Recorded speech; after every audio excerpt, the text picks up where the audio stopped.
अस्सलामुअलैकुम नाजरीन, हम राज ड्रामे में आप सबको खुश आमदीद। इस एपिसोड के आगाज़ में हम देखते हैं कि अहमद साहब साइम के लिए चाय डाल रहे होते हैं। साइम अहमद से कहते हैं, अहमद भाई बहुत अच्छा किया आपने, अगर आप आज हमारे साथ ना आते तो हमारे साथ बहुत मुश्किल हो जाती। बहुत शुक्रिया अहमद भाई। अहमद साइम को चाय डाल कर देता है और उससे कहता है, ये लो बेटा चाय पियो आप। और उससे कहता है, बेटा बात असल में ये है कि फराज मेरे भाइयों जैसा था, मैं उसका गम अपने दिल में महसूस करता हूँ। साइम अहमद की तरफ देखता है। अहमद साइम की तरफ देखकर कहता है कि फराज मेरा बहुत ज्यादा ख्याल रखता था, ख्वाहिश ये है कि उसके दुश्मनों को सजा मिल जाए। साइम अहमद की तरफ देखकर कहता है, इंशाल्लाह ऐसा ही होगा। साइम अहमद से पूछता है कि क्या उन्होंने कुछ और कहा है, तो अहमद कहता है कि हाँ, वो कार्ड देकर गए, उन्होंने कहा है कि आपके लाहौर वाले घर का पता उनको दे दूं। अहमद कार्ड निकालकर साइम को दे देता है। साइम कार्ड पकड़ लेता है और अहमद से कहता है, क्या इसके साथ कोई और भी था, तो अहमद कहता है, हाँ एक लड़की भी थी, बहुत ज्यादा परेशान लग रही थी। दूसरी तरफ हम देखते हैं कि पुलिस स्टेशन में एक मुलाजिम सिवाइयाँ कर रहा होता है। तभी वहाँ पर इंस्पेक्टर आ जाती है और कुर्सी पर बैठ जाती है। वो बार बार उसे ही देख रहा होता है। वो उसकी तरफ देखती है और उससे कहती है कि ये हो गया है। वो कहता है जी, और वहाँ से चला जाता है। जबकि दूसरी तरफ हम देखते हैं कि अहमद की माँ अपने कमरे में बैठी टीवी देख रही होती है। तभी वहाँ पर सारा आती है और सारा से कहती है, फुप्पो, और दरवाज़ा खटखटाती है। अहमद की माँ उससे कहती है, आ जाओ अंदर। वो अंदर आती है और उससे कहती है कि फूफो, मैंने आपसे एक बात करनी थी। अहमद की माँ सारा से कहती है कि अब भी कुछ रह गया कहने को, तो सारा कहती है कि मुझे पहले तहकीक करनी चाहिए थी, फिर आपको बताना चाहिए था, बिला वजह ही आपको भी परेशान कर दिया। सारा अहमद की माँ से सॉरी कहती है और उससे कहती है कि मैं बहुत ज़्यादा शर्मिंदा हूँ। अहमद की माँ सारा से कहती है कि बहुत अच्छा लगा सुनकर कि तुम शर्मिंदा भी होती हो। सारा अहमद की माँ से कहती है, जी मुझे ना अपनी ज़िंदगी नए सिरे से शुरू करनी, इसी वजह से मुझे आपका साथ चाहिए।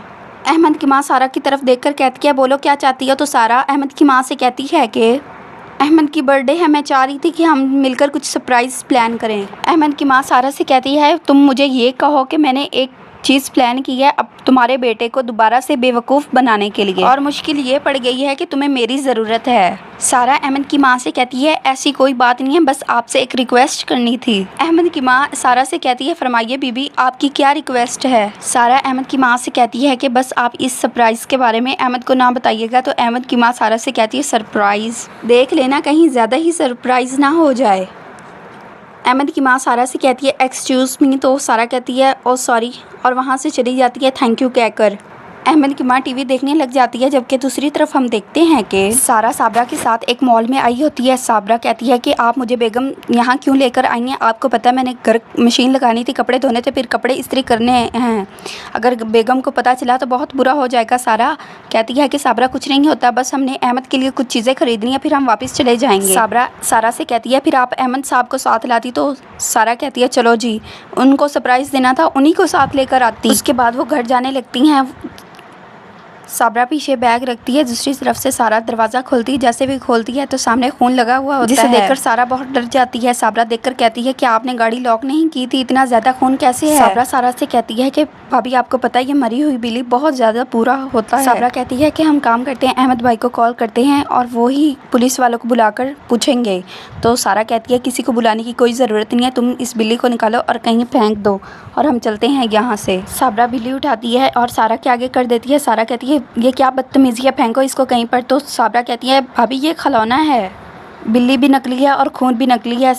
सारा बहुत परेशान हो जाती है। साबरा कहती है, मैं तो बहुत डर गई थी, लगता है कोई आपके साथ शरारत कर रहा है। सारा कहती है, अच्छा फिर इसे कहीं पर लेकर जाओ या फिर कहीं रख कर आओ। तो साबरा कहती है, मैं इसे घर लेकर चली जाती हूँ, हम अपने छोटे बहन भाइयों को मैं डरा लूँगी। तो सारा कहती है कि जितना कहा गया है तुम उतना करो। सारा कहती है, चलो जाओ और ये भी साफ़ करो कपड़े से। साबरा वहाँ से वो खिलौना लेकर चली जाती है।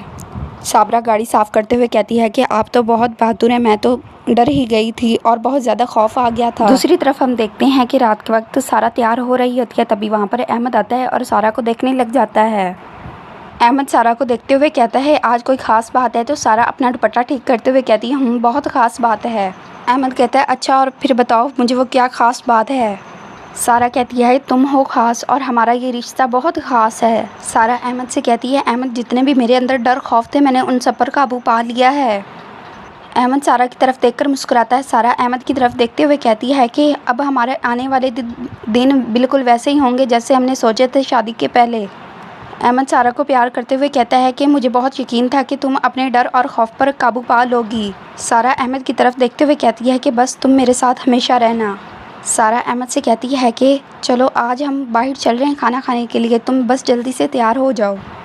अहमद कहता है ठीक है और उसे गले लगाता है, वहाँ से चला जाता है। दूसरी तरफ हम देखते हैं कि रात के वक्त साबरा साइम को फ़ोन करती है और उससे कहती है अस्सलाम वालेकुम साइम भाई। तो साइम कहता है वालेकुम अस्सलाम, बताओ क्या रिपोर्ट है। साबरा कहती है रिपोर्ट तो ये है, जो आपकी म्याऊं वाली बिल्ली थी ना, उसका काम तमाम हो गया। साइम कुछ सोचता है और कहता है कि साबरा साइम से कहती है डरना तो दूर की बात, भाभी ने बिल्कुल ही इग्नोर कर दिया था उसको।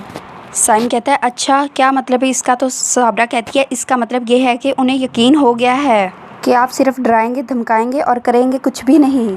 साइम कहता है ये सब उसने कहा है। तो साबरा कहती है नहीं उसने कुछ नहीं कहा, मुझे खुद महसूस हो रहा है। साइम कहता है छोड़ो इन सब बातों को, ज़रूरी नहीं है जो तुम्हें लगा वो, जो तुम्हें महसूस हुआ वो सब कुछ सच हो, तुम बस अपने काम से काम रखो। तो साबरा कहती है कि मैं तो अपने काम से ही काम रख रही हूँ। वो दोनों इतने खुश है, कभी शॉपिंग पर जा रहे होते हैं, सारा भाभी अहमद भाई की बर्थडे प्लान कर रही होती है, बल्कि अभी भी कहीं जा रहे हैं। तो साइम कहता है कि कहाँ जा रहे हैं वो दोनों। तो साबरा कहती है कि ये तो मुझे नहीं पता, लेकिन वो एक साथ इतने क्यूट लग रहे होते हैं। साइम कहता है ठीक है फिर तुम ऐसा काम करो, कुछ पता लगाओ और जैसे ही तुम्हें कुछ पता लगे तुम मुझे फ़ोन करके सब कुछ बता दो। साबरा कहती है ठीक है। तो साइम कहता है और सुनो कि किसी को कुछ भी शक नहीं होना चाहिए। साबरा ओके करके फ़ोन काट देती है। साइम फ़ोन रख के कुछ सोचने लग जाता है। साबरा कहती है क्या बोल दिया तुमने। तो सोचते हुए कहती है लेकिन लगते तो बहुत प्यारे हैं एक साथ दोनों।